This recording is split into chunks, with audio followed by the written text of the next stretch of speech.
Hello everyone, कैसे हैं आप सब। आशा करती हूँ कि अच्छे होंगे और पढ़ाई भी अच्छे से कर रहे होंगे। तो जून में होने वाले हैं हमारे एग्ज़ाम, तो इससे पहले हम डेली क्या है प्रैक्टिस सेट लगाएंगे, जिससे कि जून तक हमारी तैयारी अच्छे से हो जाए। तो 90 क्वेश्चन हम कर चुके हैं रिसर्च एंड मैथडोलॉजी के, और उसके आगे हम करने वाले हैं 91 से। तो इससे पहले जैसा कि हम डेली ही अपनी शुरुआत एक अच्छे से सुविचार और एनर्जेटिक थॉट के साथ करते हैं, वैसा ही चलो आज करते हैं। खोल दे पंख मेरे, कहता है परिंदा, अभी और उड़ान बाकी है। ज़मीन नहीं मंजिल मेरी, अभी पूरा आसमान बाकी है। तो आपको भी अगर अपनी मंजिल को पाना है, अपने अपने लक्ष्य तक पहुंचना है, तो आप भी अपनी सारी ज्ञानेंद्रियों को खोलें और खोल कर बैठ जाएं और पढ़ाई अच्छे से करें। तभी आप उस आसमान तक पहुंच सकते हैं, उसे छू सकते हैं, अपनी मंजिल तक पहुंच सकते हैं। तो चलो आज का जो हमारा पहला क्वेश्चन है, तो यहाँ पर पैराग्राफ दिया हुआ है, पैराग्राफ पढ़ेंगे और इस पैराग्राफ से हम क्या करेंगे, क्वेश्चन के आंसर निकालेंगे। तो सबसे पहले जो एक तरीका है समय बचाने का, तो सबसे पहले क्या करो कि आप लोग, हमें क्या करना चाहिए भी कि सबसे पहले क्वेश्चन को पढ़ लें। क्वेश्चन पढ़ने के बाद हम पैराग्राफ को पढ़ेंगे, जिससे क्या होगा, क्वेश्चन हमारे दिमाग में रहेगा, तो जैसे ही उसका आंसर आएगा पैराग्राफ पढ़ते समय, उसको हम जल्दी से कैच कर पाएंगे। तो यहाँ पर क्वेश्चन है, अनुसंधान पर रचना का कार्य है। तो अब हम पैराग्राफ पढ़ेंगे कि अनुसंधान पर रचना का कार्य है, ये क्या है, तो समझ आ जाएगा वहाँ पे।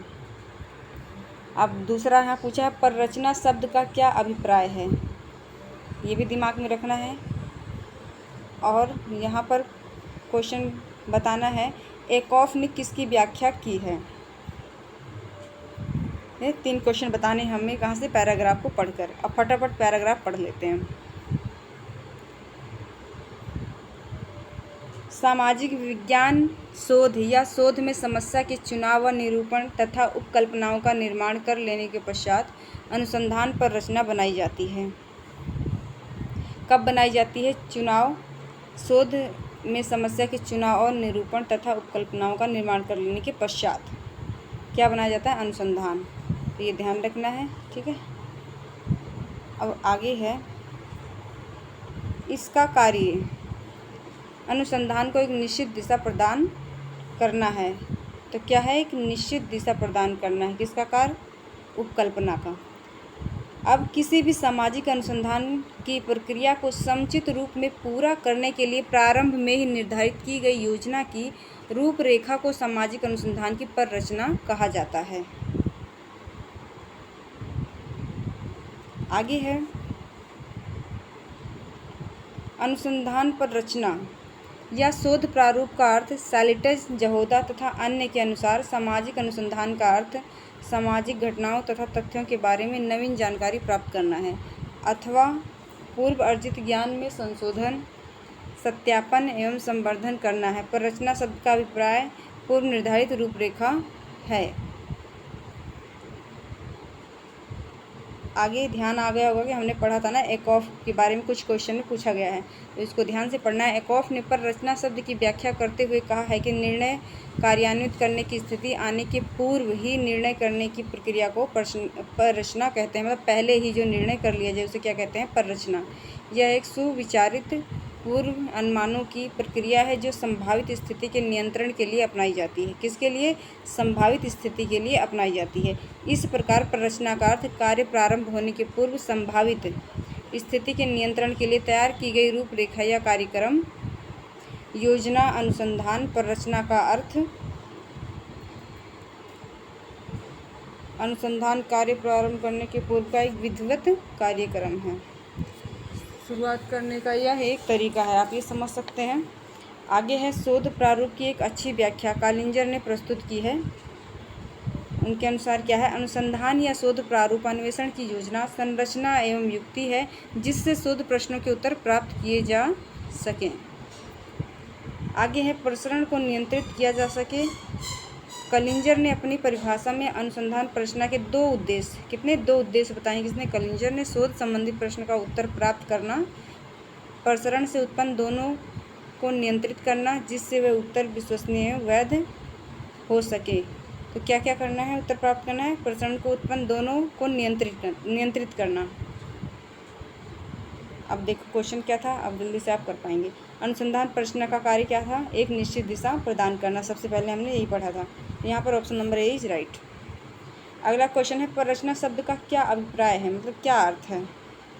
पूर्व निर्धारित रूपरेखा, ये भी है। शोध प्रारूप, ये भी है। निर्गमन करना, ये भी है। तो यहाँ पर जो है डी ऑप्शन राइट हो जाएगा। तीनों के तीनों हमारे यहाँ पे सही हैं। अब यहाँ पे रिकॉल करो, अभी पैराग्राफ पढ़ा था हमने। एक ऑफ ने किसकी व्याख्या की है? शोध प्रारूप की, पररचना शब्द की, दोनों की है। दोनों के बारे में हमने पढ़ा है। तो यहाँ पर सही हो जाएगा option number C is right.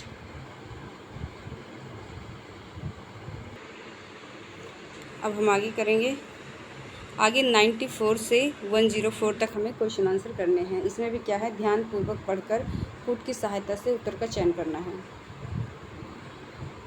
और इसमें देखना है, जैसे कि आप समझते होंगे कि क्वेश्चन को पढ़ना है, वहाँ पर आंसर को, और यहाँ पर इसके हिसाब से हमें टिक मार्क करना है।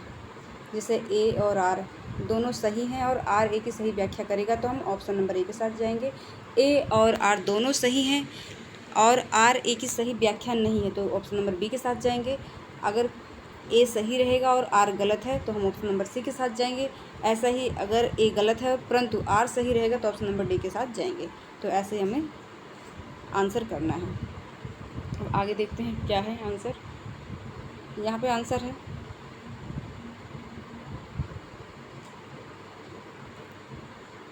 94। कथन ए, ज्ञान प्राप्ति के लिए व्यवस्थित खोज ही अनुसंधान है। सही है कि ज्ञान को प्राप्त करने के लिए, मतलब ज्ञान की प्राप्ति हम क्या व्यवस्थित ढंग से कर सकें, इसके लिए क्या खोज की जाती है। तो सही है ये। कारण आर कहता है, सामाजिक अनुसंधान में विशिष्ट समस्याओं का समाधान या सिद्धांत का विकास एवं विस्तार, वर्तमान सिद्धांत तथा वर्तमान सिद्धांतों का परीक्षण किया जाता है। तो ये भी सही है। यहाँ पर दोनों ही बात सही हैं अपनी अपनी जगह, लेकिन जो कारण आर है वो कथन ए की सही व्याख्या नहीं कर रहा है। तो ऑप्शन नंबर बी के साथ चले जाएंगे। अगला पढ़ते हैं 95। 95 में है, ये कट गया है क्वेश्चन, आगे देखते हैं। आगे सही है। 95 कथन ए, शोधकर्ता जो प्रश्नावलियों का उपयोग करते हैं वह इन्हें अनुपाततः लोगों की ज़्यादा गिनती से संबंधित भारी मात्रा में सामग्री जुटाने के लिए तुलनात्मक दृष्टि से सस्ता, तेज एवं प्रभावशाली ढंग मानते हैं। तो यहाँ पर ये तो गलत हो जाएगा, जो डी है वो हो जाएगा गलत। तो यहाँ पर हमारा डी तो गलत हो जाता है। और बता दूं कि जो प्रश्नावली यहाँ पे यूज हुआ है ना, प्रश्नावली में क्या होता है कि हम जिस क्वेश्चन का आंसर प्राप्त करना चाहते हैं उसकी एक लिस्ट बना लेते हैं, क्वेश्चंस की सीक्वेंस में लगा लेते हैं रैंडमली, और उस लिस्ट को जिससे हमें क्वेश्चन करना है, जहाँ से उस आंसर प्राप्त करना है, तो वहाँ पर क्या करते हैं, डाक द्वारा भेज देते हैं। बाद में वो उस क्वेश्चन का आंसर फिलअप करके हमें दोबारा डाक के माध्यम से हमारे पास भेज दिया जाता है। उसे क्या कहते हैं, प्रश्नावली। आई होप कि समझ गए। अब कारण आर कहता है, प्रश्नावलियाँ ऐसी सामग्री उपलब्ध कराती हैं जिन्हें लक्षणबद्ध किया जा सकता है। तो सही बात है, ये राइट है। ठीक है, तो ऑप्शन नंबर डी के साथ चले जाएंगे, क्योंकि ऑप्शन नंबर डी कहता है कि जो कथन ए है वो गलत है और आर सही है। 96 देखते हैं। 96 में है कथन ए, सहभागी पर्यवेक्षक जिस वस्तु का अध्ययन करना चाहते हैं वह उनकी हर रोज़ की दिनचर्या में शामिल होता है। सही है। कारण आर, पर्यवेक्षक यह प्रयत्न करता है कि क्रिया को उसके सामान्य प्राकृतिक संदर्भ में ही देखा जाए। तो ये भी सही है। अब देखो दोनों ही किसकी बात करें, कॉन्टिन्यू। आप जोड़ के, क्योंकि से जोड़कर देख लो, आप समझ आ जाएगा। सहभागी पर्यवेक्षक जिस वस्तु का अध्ययन करना चाहते हैं वह उनकी हर रोज़ की दिनचर्या में शामिल होता है, क्योंकि पर्यवेक्षक यह प्रयत्न करता है कि क्रिया को उसके सामान्य प्राकृतिक संदर्भ में ही देखा जाए। तो यहाँ पर दोनों ही सही हैं और जो कारण आ रहे हो कथन ए की सही व्याख्या कर रहा है। तो ऑप्शन नंबर ए के साथ चले जाएंगे। अब 97 है यहाँ पे, कथन ए, समाजशास्त्रीय जांच के परिणाम स्वरूप हमारी परिकल्पना की पुष्टि हो सकती है। ऐसी स्थिति में हम उस सामान्य सैद्धांतिक ढांचे में जिससे इस विशिष्ट परिकल्पना का विकास किया गया था ज़्यादा विश्वास करने लगते हैं। ऐसा कौन कहता है? अब बताइए सही है या गलत? तो ये हमारा क्या हो जाएगा, यहाँ पर सही हो जाएगा। दोबारा पढ़ लो। समाजशास्त्रीय जांच के परिणाम स्वरूप हमारी परिकल्पना की पुष्टि हो सकती है। ऐसी स्थिति में हम उस सामान्य सैद्धांतिक ढांचे में जिससे इस विशिष्ट परिकल्पना का विकास किया गया था ज़्यादा विश्वास करने लगते हैं। राइट है। कारण आर कहता है सामान्य परिकल्पनाओं को ना तो पूरा समर्थन दिया जाता है और ना उन्हें पूरी तरह रद्द ही किया जाता। किसे? सामान्य परिकल्पनाओं को ना तो पूरा समर्थन मिलता है और ना ही उन्हें रद्द किया जा सकता है। ये भी सही है। तो यहाँ पर जो है दोनों ऑप्शन सही हैं अपनी अपनी जगह, लेकिन जो कारण आर है वो कथन ए की सही व्याख्या नहीं कर रहा है। दोनों अलग अलग चीज़ों की बात कर रहे हैं यहाँ पे। तो ये किसके साथ जाएंगे? बी के साथ चले जाएंगे। कथन ए है 98 का, किसी सूचना को एकत्रित करने के लिए हम लोग डाटा एकत्रित करते हैं। किसी सूचना को एकत्रित करने के लिए हम क्या करते हैं? लोग डाटा एकत्रित करते हैं। तो ये सही है। और कारण आर है डाटा सूचनाओं, तथ्यों एवं आंकड़ों का संग्रह होता है। ये भी राइट है। तो मतलब दोनों ही सही हैं और दोनों ही किसकी बात कर रहे हैं? डाटा की बात कर रहे हैं, है ना। डेटा जो होता है हमारा, आंकड़े। तो यहाँ पर जो कारण आर है कथन ए की सही व्याख्या कर रहा है, तो ऑप्शन नंबर ए के साथ चले जाएंगे। क्वेश्चन नंबर 99 ए, आगमन विधि में प्रत्यक्ष अनुभवों, प्रयोगों आदि का अध्ययन कर नियम निकाले जाते हैं। सही है, क्योंकि आगमन विधि में क्या होता है, हम खुद के अनुभव से ही जो है ज्ञान प्राप्त करते हैं या उसके रिजल्ट का पता लगाते हैं। जैसे कि आगमन विधि मोस्टली कहाँ की जाती है? सामाजिक परिप्रेक्ष्य के रूप में की जाती है। जैसे कि अभी हम क्या है किसी भी गांव के बारे में क्या है रिसर्च कर रहे हैं, किसी भी गांव के ऊपर, तो उसमें मोस्टली क्या होता है? आगमन विधि का प्रयोग होता है। हमें किसी भी नियम का पहले नहीं पता होता है, हम जाके लोगों से पूछते हैं, मिलते हैं और खुद के क्या है नियम बनाते हैं। हमें किसी भी मतलब बने बनाए नियम नहीं है, अपने अनुभव के आधार पर क्या है नियम का निर्माण करते हैं हम। तो होता है आगमन विधि। तो यहाँ पर राइट है हमारा ये। कारण आर है एकत्रित या ज्ञात तथ्यों के आधार पर उचित सूझबूझ में निर्णय लिया जाता है। ये भी सही है, मतलब दोनों ही सही हैं। और जो कारण आर है वो कथन ए की सही व्याख्या कर रहा है। देखो आगमन विधि को तो पता चल गया आपको, ज़्यादातर सामाजिक ज्ञान के लिए, है ना, समाज के बोध के लिए किया जाता है।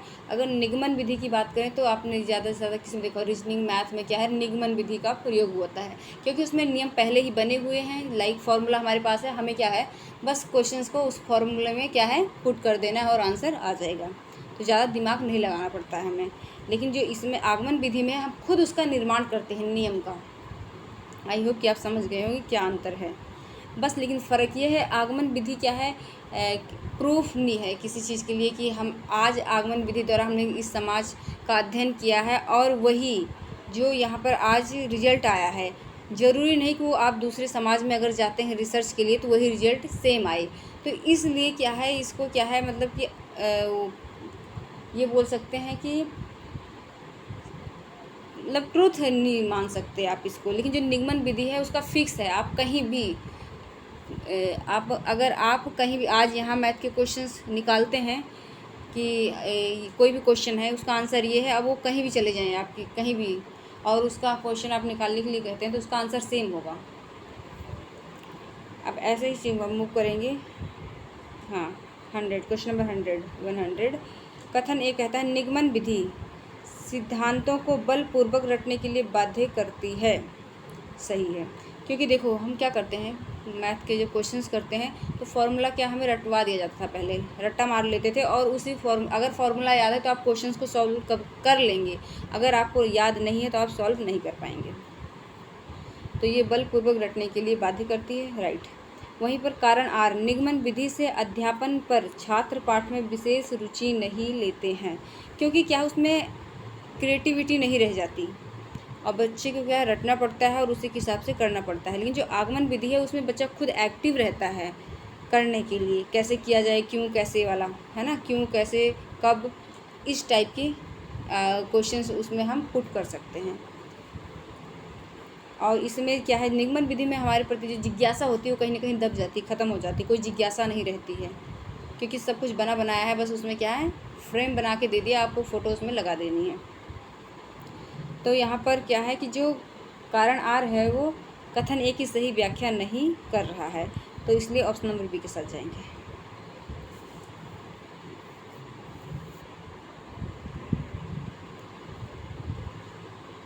अब यहाँ पर क्वेश्चन नंबर 101, कथन ए अवधारणा की भांति तथ्य भी सामाजिक अनुसंधान में अत्यंत महत्वपूर्ण है। जैसे अवधारणा महत्वपूर्ण है, हर किसी चीज़ का कॉन्सेप्ट जितना महत्वपूर्ण होता है उतना ही क्या उसका फैक्ट जो उसका तथ्य है वो भी सामाजिक अनुसंधान में, सामाजिक रिसर्च में, सामाजिक शोध में उतने ही महत्वपूर्ण भूमिका निभाते हैं। तो ये हमारा यहाँ पर सही है। कारण आर कहता है सामाजिक अनुसंधान की सफलता तथ्यों पर ही निर्भर करती है। तो ये भी सही है। तो दोनों ही सही हैं और जो कारण आ रहा है कथन की सही व्याख्या कर रहा है। तो ऑप्शन नंबर ए के साथ चले जाएंगे। 102, क्वेश्चन नंबर 102, कथन ए अवधारणा एक प्रकार की अमूर्त निरीक्षण है। सही है, अवधारणा अमूर्त निरीक्षण है। कारण आर कहता अनेक विशेषताओं को एक शब्द द्वारा व्यक्त करना अवधारणा कहलाता है। अनेक विशेषताओं को एक शब्द द्वारा, एक शब्द, ओनली वन वर्ड करना अवधारणा कहलाता है। तो ये भी सही है, मतलब दोनों ही सही हैं अपनी अपनी जगह, लेकिन कारण आर कथन ए की सही व्याख्या नहीं कर रहा है। क्वेश्चन नंबर 103, पर कल्पना एक समय के अनुसार सामान्यीकरण निष्कर्ष है। सही है। परिकल्पना क्या, सिनॉप्सिस जिसको हम बोलते हैं, या शोध अभिकल्प जिसको हम बोलते हैं, वो क्या है, उसी को परिकल्पना भी बोलते हैं। तो कुछ भी लिख दे तो आपको हमेशा ध्यान रखना है जो हमारी सिनॉप्सिस है ना, जो परिकल्पनाएं हैं, जो अभिकल्प है, वही वो सारी क्या है, सारे एक ही नाम हैं। तो इससे क्या है, एक समय के अनुसार सामान्यीकरण निष्कर्ष से राइट है। कारण आर कहता है लक्ष्य तक पहुंचने से पहले मन बना लिया गया विचार ही परिकल्पना है। ये भी सही है। क्या है, इसमें क्या करते हैं, पहले से परिकल्पना मतलब प्री कल्पना, मतलब पहले से कल्पना कर लेते हैं कि हमें लक्ष्य तक पहुंचना है, तो उसका मोटिव क्या है, हम क्यों कर रहे हैं। अगर कोई शोध कर रहे हैं तो हम क्यों कर रहे हैं, हमारा कोई लक्ष्य होगा, ये बदलाव आएंगे, अगर हम ऐसा करेंगे तो ये चेंजिंग हो सकती है। तो उस लक्ष्य तक पहुंचने के लिए पहले से मन बना लिया जाता है, उस विचार को क्या कहते हैं, परिकल्पना। और उस परिकल्पना के आधार पर ही हम क्या आगे कार्य को करते हैं। किसी भी समस्या का निवारण, समस्या को जानना, समस्या को फाइंड कर लेना ही क्या है, पहले से समस्या शोध। तो यहाँ पर दोनों ही सही हैं और जो कारण आर है कथन ए की सही व्याख्या कर रहा है। तो ऑप्शन नंबर ए के साथ चले जाएंगे। और शायद जो रिसर्च कर रहे होंगे बच्चे, उन्हें तो पता होगा जो स्कॉलर हैं, लेकिन जो बच्चे अभी पीजी कर रहे हैं या जो ग्रेजुएशन वगैरह में हैं, नेट की तैयारी कर रहे हैं, शायद उनको नहीं पता है कि जो हम रिसर्च करने से पहले क्या है, रिसर्च का ही क्या है, एक ये पार्ट है जिसमें हम क्या करते हैं, अपनी परिकल्पना तैयार करते हैं, सिनॉप्सिस तैयार करते हैं। सबसे पहले जब हम किसी भी क्षेत्र में, किसी भी फील्ड में जाते हैं रिसर्च करने के लिए, तो सबसे पहले जो स्टेप होता है सिनॉप्सिस का होता है, जिसे हम परिकल्पना कहते हैं। किसी भी कार्य को करने से पहले बनाई गई योजना ही परिकल्पना है।